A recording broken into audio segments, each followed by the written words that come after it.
तो पिछले 5 सालों में ऐसे आईपीओ जिन्होंने बहुत बड़ा झटका दिया है निवेशकों को, उनकी बात और कर लेते हैं। उसके बाद फिर कुछ मुनाफे की बात करेंगे। ऐसे स्टॉक्स हैं, उनमें से एक है फ्यूचर सप्लाई चेन सॉल्यूशंस। 95% के नुकसान पर यह स्टॉक बैठा हुआ है। सारे आंकड़े 14 सितंबर 2022 तक के बता रहा हूं आपको। इसी तरह भारत रोड नेटवर्क है, ये 200 रुपये के आसपास स्टॉक बिका था और 83% जो है वो गिर चुका है तब से अब तक। हालांकि 218 तक भी गया था बीच में, एक मौका था निकलने का लोगों के लिए, कुछ लोगों के लिए, लेकिन सब लोग नहीं निकल पाते हैं। The new India assurance company 76% के नुकसान पर यहाँ पर निवेशक बैठा हुआ। अगर किसी ने आईपीओ में ये स्टॉक खरीदा हो तो ये भी कभी लिस्ट प्राइस के आसपास पहुंचे ही नहीं।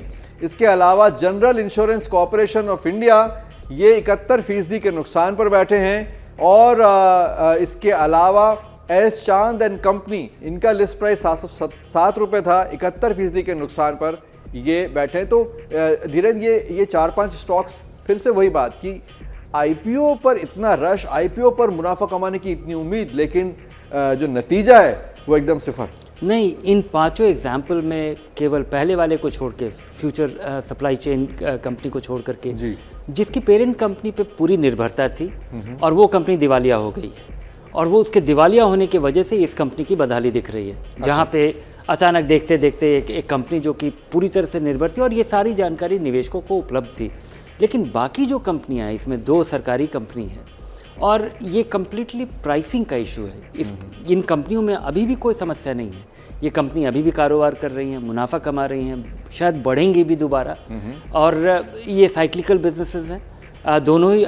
बल्कि न्यू इंडिया एश्योरेंस देश की सबसे बड़ी सरकारी जनरल इंश्योरेंस कंपनी है जी। और जीआईसी हमारी इकलौती सबसे बड़ी री इंश्योरेंस कंपनी साबित हुई है।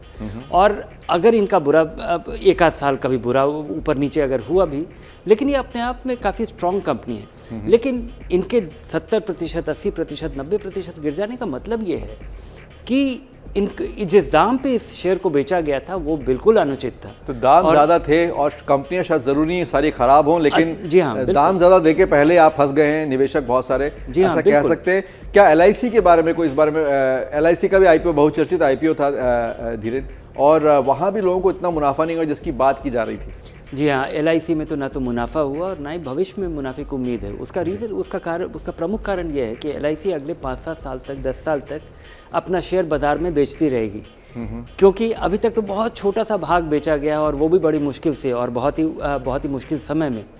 सरकार को पैसे की ज़रूरत होगी, एलआईसी सबसे बड़ी कंपनी है, एलआईसी को पैसे चाहिए होंगे, और लंबे समय तक वो डिसइन्वेस्ट करती रहेगी, ये सरकार की ज़रूरत है। और एलआईसी को अपने कारोबार के लिए शायद उतनी पैसे की ज़रूरत नहीं है, क्योंकि एलआईसी का कारोबार ही पॉलिसी बेचना है, जिसके लिए पैसे आते हैं, वो रिस्क अंडरराइट करती है। एलआईसी में लोगों को बहुत बड़ा नुकसान नहीं हुआ, लेकिन एलआईसी से बहुत बड़े मुनाफे की जल्दी में, हड़बड़ी में उम्मीद नहीं रखनी चाहिए। क्या मजबूरी है मेरी, बताइए। मैं अभी आपको बताती हूँ कि मैंने ओए होए होए होए, नमकीन के चटकारे लेते हुए टकटकी मार के डिबेट शो को पॉज रिपीट कर करके देख रहे हैं जोगिंदर जी। इनकी तरह आप भी देखें अपनी फेवरेट डिबेट्स को रिपीट कर, और डाउनलोड कीजिए एबीपी लाइव ऐप अपने स्मार्ट टीवी पर।